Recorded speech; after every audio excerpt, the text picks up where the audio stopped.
Hello, listeners, and welcome to another episode of Your Broker Admin. I'm thrilled to say we have another guest joining me in the YBA chat room this week. I'm your host, Rob Cummings, and here's what we have lined up for you this week. Firstly, in Humpday Helpers, I'll share how you go about completing a rate review with Bankfirst and what happens if the loan is not under your broker code.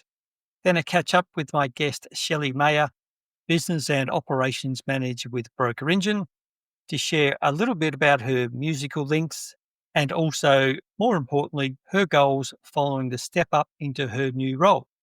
And finally, our regular reviews wrap up with outcomes from loan reviews completed during the week ending the 7th of March 2025. Thanks for joining me, and let's get into it. In this week's Humpday Helper number 127, I'll go through how to complete a loan rate review with Bankfirst. It's a relatively simple process, to be honest. You just email the retention team, brokermaintenance@bankfirst.com.au, requesting loan details and a pricing review. If the retention team are unable to provide loan details, you can request these from your BDM.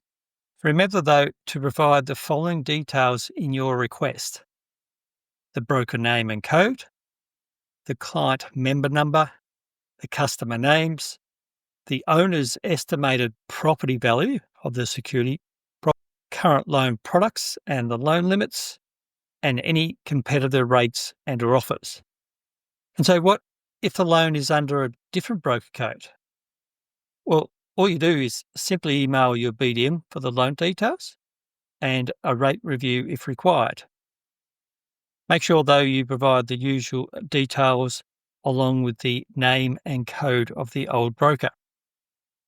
Can loans be transferred between different broker codes? Unfortunately, no. Bankfirst will not transfer loans between different brokers.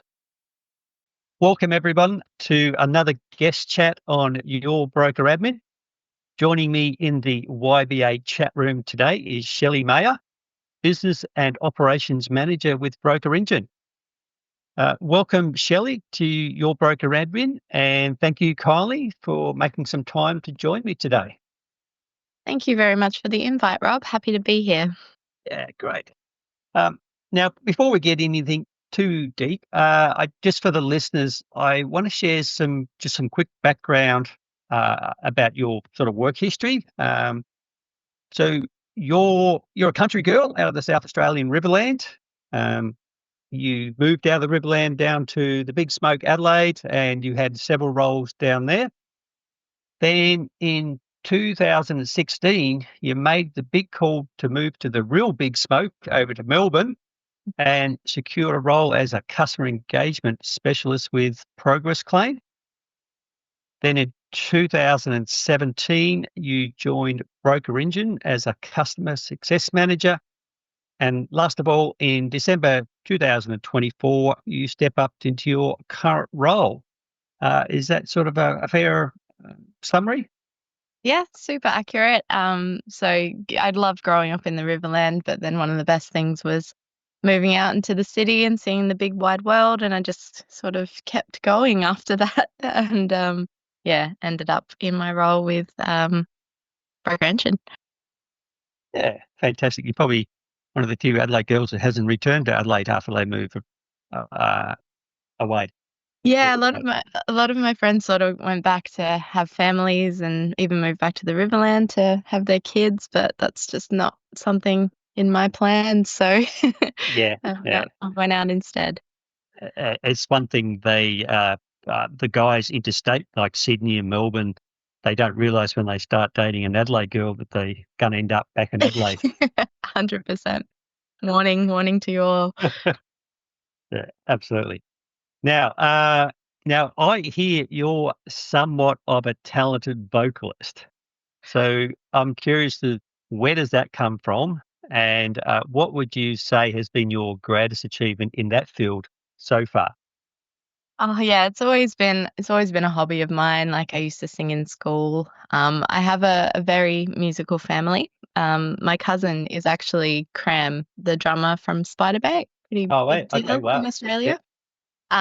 In terms of my achievements, certainly nothing as monumental as him. But when I first moved to Adelaide, I joined a pub cover band, and that was really fun. And I'll never forget the very first time actually getting paid to sing. I thought I'd cracked the code to life. Like I was Yeah. standing there thinking, I'd actually pay you money to let me do this. And Yeah. yet you're giving money to me, and it was awesome. But then unfortunately I sort of realized that I liked being in bed by like 9:30 every night. And so the lifestyle wasn't really a fit, and I was just tired all the time. Okay. Yeah. Not really for that sort of scene. So, is that why you moved to Bali? Um, no, so I moved to Bali because things went a bit south with a relationship when I was in Brisbane, and I just thought, why not? I want to be near a beach. At first, it was only going to be for a couple months. Yeah. Will and Craig were kind enough to allow me to work from there. Um, but then we sort of were going to have a chat about 3 month mark to see if, it was working for everybody. And we just never really had that chat. And 6 years later, I'm still there. Oh, So wow. Has it been that long? Wow. Okay. yeah, yeah, I really settled in there. And the best thing about Bali is you can just go out to any pub and jump on stage and sing a couple songs with the bands. Yeah. And so I still get to sort of get my fix there from time from time. All right. So let's move on to the actual reason you're here with me today, and that's to talk about your role with Broker Engine. Yeah, sure. So I've been with Broker Engine since pretty much the very beginning. For 7 years, I was the customer success manager, and as of January this year, as you said, I stepped into the role of business and operations manager. I've worn a few different hats throughout the time, especially in startup land. You're sort of a part of everything. But now that we are more and more established, I'm sort of the go-to person for making sure that everything in our operation runs smoothly, bringing all the departments together, keeping that communication across the whole team. I'm fine-tuning our day-to-day processes and strategizing on how we can really empower brokers to focus on what they do best. So yeah, I work really closely with our team, with our brokers, all of our users, and that means I've got the finger on the pulse for fresh ideas to make Broker Engine even more intuitive and efficient.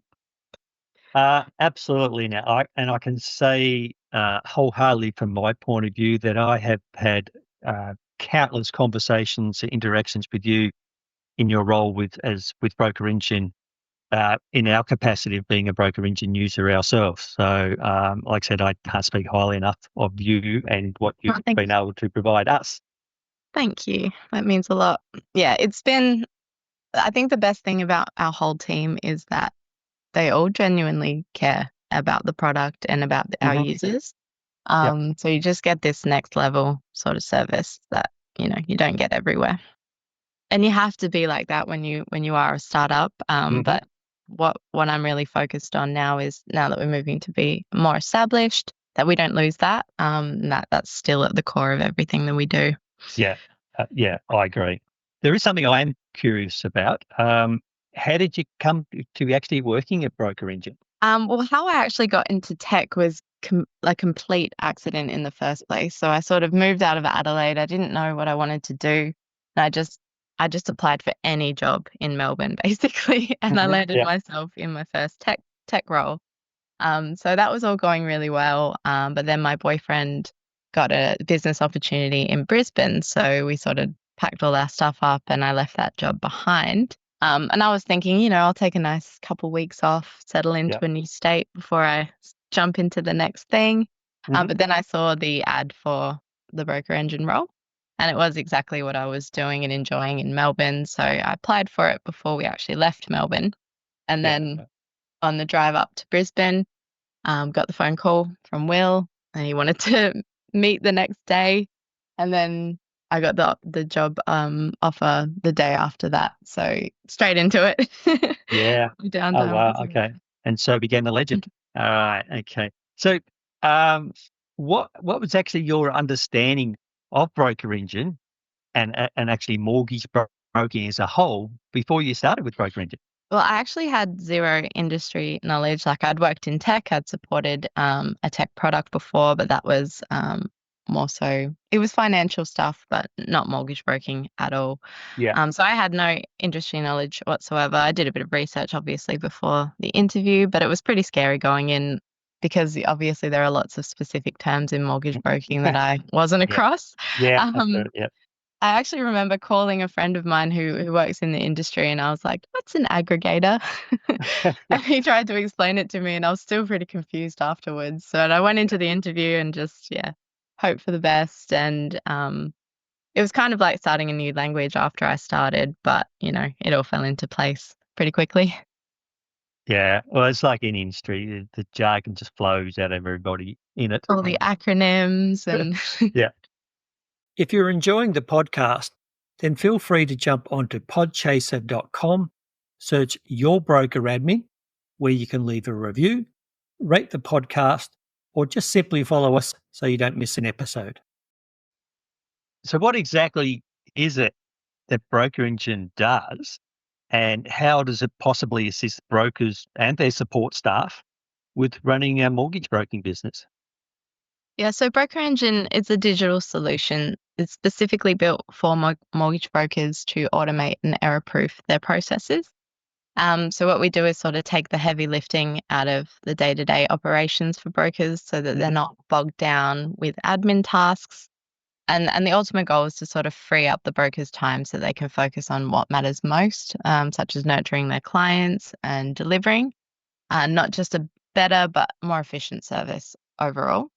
Yep. Um, it's all about making their operations more seamless, which ends up resulting in a VIP client experience and ultimately helps grow their business. But it's not just for brokers. It's really powerful for loan processors as well. It takes the guesswork and remembering out of all the different requirements that lenders have and loan types and, all the different forms that you need. Our workflow and our checklists are super, super powerful features for error proofing those processes. Um, I used to sort of be a non-believer in checklists before I started at Broker Engine. I thought, "Oh, I know how to do my job. I don't need Yeah. a little list to tell me what to do." And then I got busier and then I got busier. Yep. And then I was waking up at 2 a.m. thinking, "Oh no, I've forgotten something really important." And Yeah. then Yeah. now I'm just a huge, huge believer in checklists. Like I don't have to worry at the end of the day. I know that if I've, done everything in my workflow, everything in my checklist, that everything's taken care of. So super, super powerful for that. Yep. And then most recently, for our AFG brokers, we've introduced direct lodgement to apply online. Yep. And the end goal there is really just to have this one-stop shop for brokers and their teams to get all of the things that they need to get done on a day-to-day basis. Yeah. Yeah. Absolutely. We've obviously just started playing with that ourselves, so still learning it, working our way through that. So, um, I'll just make a comment. You mentioned about checklists. I couldn't agree 100% more with you on that.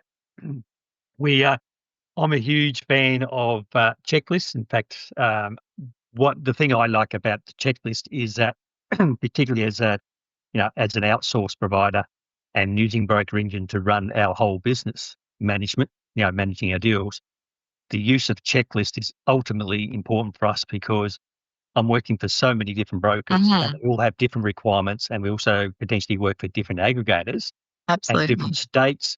So what I like about it is that I can actually customize for a specific transaction what things I need, both in tasks and checklist items to say, well, make sure these are all things we cover off on for that particular transaction. Yeah, absolutely. We use Broker Engine to actually onboard people onto Broker Engine. So we have All right. Okay. a full custom account that my team use, and we have so many checklists in there. And I love it because when I get a new person sort of join the team, all of my checklist items have a video linked to them. So I don't Okay. really have to train anyone. They can just go Mhm. in there, watch the video for that checklist, see what they need to do, and they train themselves that way. So yeah, super, super powerful. We've got, different setups that we do for people with different aggregators, and we just apply the tags and then the right checklist items will pop up in the list for them to take care of. Okay. Yeah. Awesome. I didn't realize that. So So you're a true convert now. Yeah, absolutely. And it's such a good way for like new team members to learn how to use the system as well, because they're going to be ultimately teaching it. So yeah, and that just sort of goes to show how customizable the system is too. Yeah, that's right. Yeah, and that's what I like. In fact, I'm doing that process. I'm onboarding a new staff member right at the moment this week, and the same thing, just stepping them through all the workflows and checklists in brokerage, and they go, "Oh wow, this is fantastic!" So it's always get a good response from my team members when they go to use it. So That's awesome.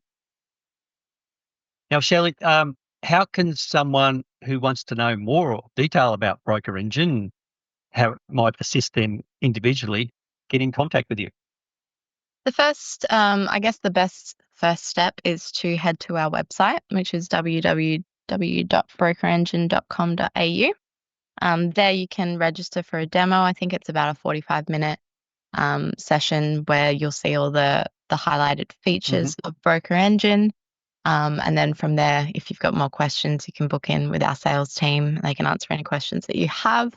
If you are an AFG broker, best first step is to have an initial chat with your partnership manager. They can often take you through the system and answer questions that you've got, and then they'll point you in the right direction for the next steps for signing up. Okay, that's great. Excellent. Okay, thank you again. So I'm gonna wrap it up there for today. I just want to really thank you and for coming on. Really appreciate you putting some time out, particularly given you're on holidays this week. So Happy uh, to do it. that's fantastic. Look, to be honest, I just might have to get either you or Megan back on the YBA chat room later on the year, maybe, to give us some further updates on Broker Engine. Yeah, Megan told me she's super keen to do a podcast, so Oh, right, okay. I'm not handballing at all. No, Yeah, we'd be yeah, more than happy to chat. yeah. Yeah, and keep everybody Fantastic. updated. We've got lots of exciting things in the pipeline, um, and yeah, some really good stuff coming up. So happy to do it. Yeah, that'd be fantastic. All right. Thank you, Shelley. Enjoy the rest of your break before you head back to work. And that's it for today. Thank you so much, Rob. In this week's reviews wrap up, we take a look at outcomes from loan reviews completed during the week ended the 7th of March 2025. We're off to a solid start this month with just over 7,000 in interest savings achieved from the loan reviews completed during the week. Strangely, all of it was for ING customers.